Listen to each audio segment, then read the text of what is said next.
um, I love you. Magandang gabi po sa inyong lahat. First of all, thank you Beyonce para safe po tayo. Thank you Beyonce. Hindi po, syempre po sa bumubuo ng Silay, maraming salamat po sa opportunity na to. It's another blessing, syempre. And it's an honor po para sa akin na makatrabaho si Tita Malu.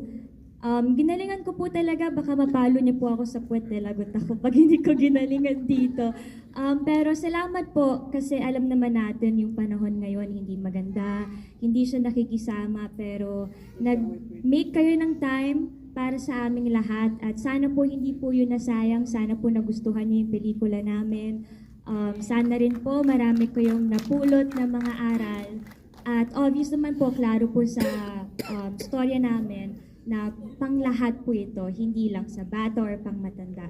Sana po paglabas nyo sa silid na to, sana marami kayong bitbit pag uwi niya at mag-ingat po kayo.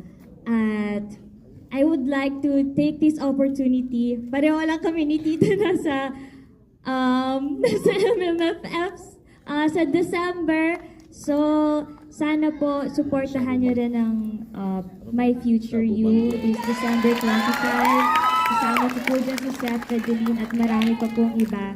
So, I'll see you guys maybe as early as next month, magkita-kita po tayo dyan. Pero ngayon po, gusto ko ulit magpasalamat kasi nandito ko ngayon, kayong lahat ngayon para suportahan ng Silay. Yun lang po. I love you, Thank you so much, Miss Francine. Next question is for Francine. Francine, gaano kalapit ang pagkatao mo doon sa role na ginampanan mo? May lola ka ba na close mo or something?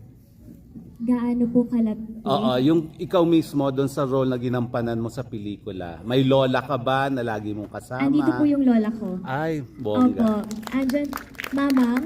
Andyan ba si Mamang? Ay, ayun. Ayan po siya. So, yun. Ako'y malabo yung mata. Opo. So yun, gaano ka nakarelate dahil may lola ka nga? Actually po, yung character ko sa Silay, pareho lang din naman po actually sa totoong buhay. Pinagkaiba lang, si Leslie kasi sobrang ano talaga siya, caring talaga, sobrang lambing niya.